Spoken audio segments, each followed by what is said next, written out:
estupendo, José María. Claro. Estupendo, todo lo que he visto, mira, formidable. Qué bueno que haya dicho todo esto.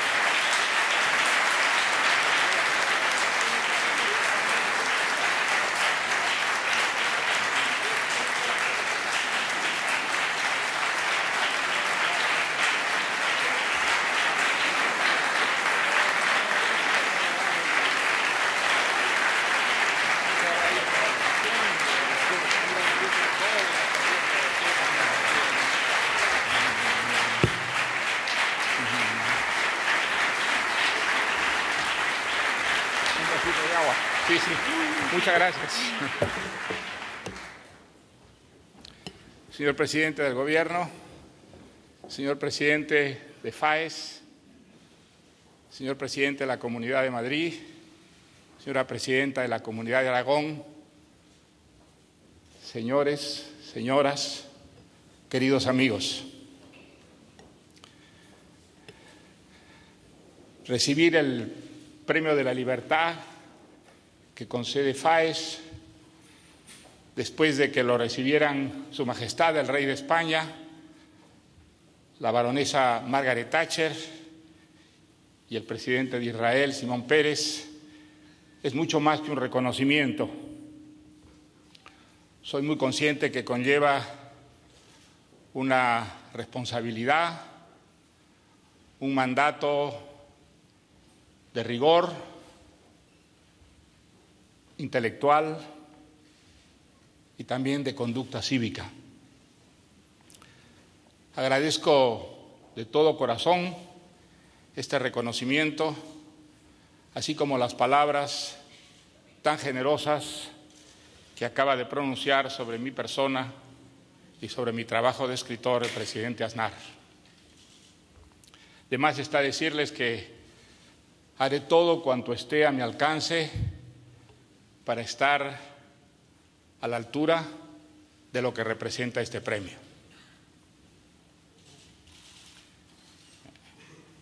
En uno de sus primeros ensayos sobre la libertad de prensa, un gran amigo de España y de FAES, Jean-François Revel, recordaba que un escolar norteamericano había detectado cerca de 5.000 definiciones diferentes de la palabra libertad. Y añadía que este esforzado rastreo era probablemente inútil, porque nadie necesita de teorías o de complejos esquemas intelectuales para saber cuándo la libertad existe, cuándo está mermada o cuándo ha sido conculcada del todo. En efecto, no necesitamos de teorías, nos basta leer un periódico, prender una radio, encender la televisión y ver si allí en las informaciones se critica el poder, los poderes, o solo se los adula. Nos basta escuchar a la gente y advertir si hablan con naturalidad y franqueza de sus problemas o si lo hacen de una manera recelosa, con miedo, como ocurre siempre en los países que sufren dictaduras. La libertad es un bien precioso y es un bien del que disfruta España. Algo que, como ha recordado el presidente Aznar, representó para el mundo entero un acontecimiento singular, un acontecimiento que quienes lo vivimos de cerca nunca olvidaremos por la extraordinaria lección que ello representó. La transición de España de una dictadura en una democracia, de un país pobre en un país próspero, de clases medias, de un país ensimismado y recluido, a un país integrado a Europa y abierto al mundo. Fue un hecho que ha traído enormes beneficios a los españoles, creando nuevas oportunidades, haciendo retroceder la pobreza, extendiendo la cultura y estimulando la vida cultural de todas las regiones de España, sin ninguna excepción. El mundo se asombró y lo ocurrido en España ha sido para muchos países, y no solo del tercer mundo, sino también del primero, un ejemplo y un modelo.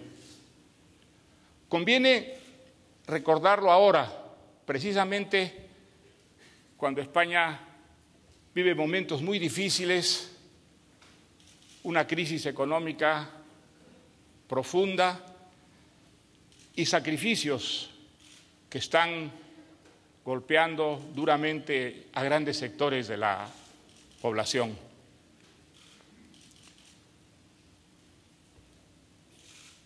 Pero España tiene, para enfrentar este duro desafío, ese recurso precioso que es la legalidad, la convivencia pacífica, la cultura de la libertad. Los países que, como España, han hecho suya la cultura de la libertad, deben sentirse optimistas en el mundo que vivimos. Hemos visto, en un plazo relativamente breve, desaparecer, hacerse trizas, prácticamente desaparecer a las mayores amenazas que han tenido los países libres, el fascismo y el comunismo. El fascismo desapareció en el atroz cataclismo de la Segunda Guerra Mundial, que él mismo había provocado con sus delirios mesiánicos. Y el comunismo se ha desfondado por putrefacción interna, por su total incapacidad para satisfacer los más elementales anhelos puestos en él por quienes vivían bajo su dominio. La desaparición de la Unión Soviética y la conversión de China de país comunista en una sociedad capitalista autoritaria son la demostración más flagrante del fracaso de una ideología que prometía traer la justicia y la igualdad con el sacrificio de la libertad. Sin embargo, la desaparición del comunismo y del fascismo no ha acabado con todos los enemigos de la libertad. Cometeríamos un grave error si ante la desaparición de esas dos grandes ideologías totalitarias bajáramos la vigilancia y nos hundiéramos en la complacencia o en la negligencia. La libertad puede desaparecer no solo por acciones de sus enemigos externos, sino también por descomposición interna, por la desaparición de su ejercicio, de su renovación constante y por la desaparición de esa decisión enérgica de defenderla en momentos de peligro o de crisis.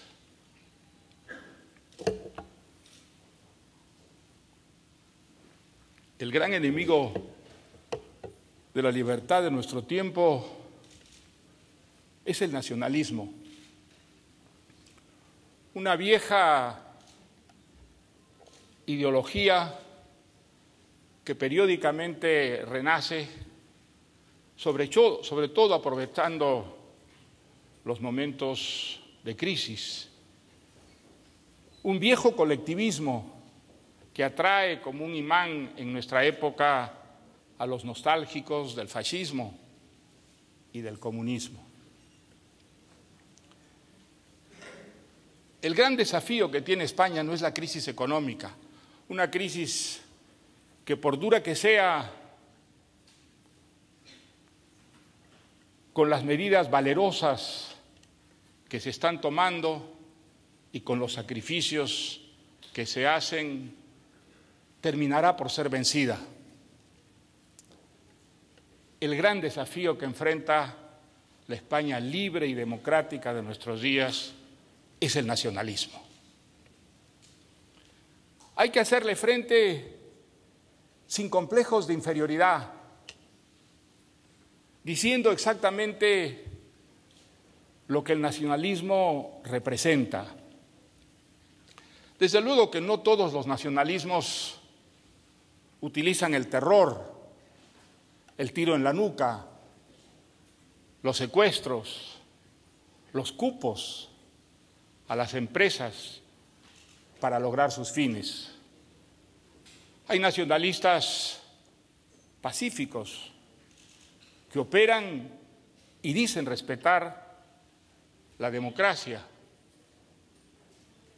que dicen creer en la convivencia, en la diversidad. Pero no nos engañemos, ese es un semblante, ese es un disfraz.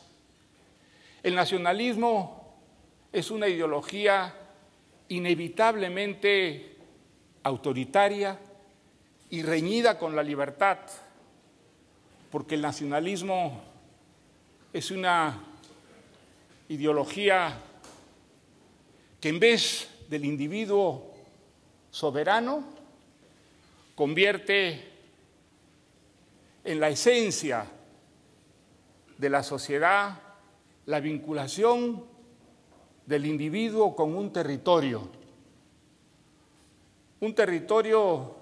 del que el individuo, que en este contexto ha perdido el libre albedrío, la capacidad de elección, no es más que una expresión, un epifenómeno de esa sacrosanta categoría colectivista que es la nación. A la corta o a la larga, el nacionalismo significa siempre exclusión, discriminación y violencia. Por eso, no es extraño que, a diferencia de lo que ha ocurrido con la democracia, con el liberalismo, con el socialismo, a lo largo de su historia, el nacionalismo no haya sido capaz de producir un solo ensayo, un solo tratado filosófico, político, jurídico, que tenga permanencia y solvencia intelectual. Ni uno solo.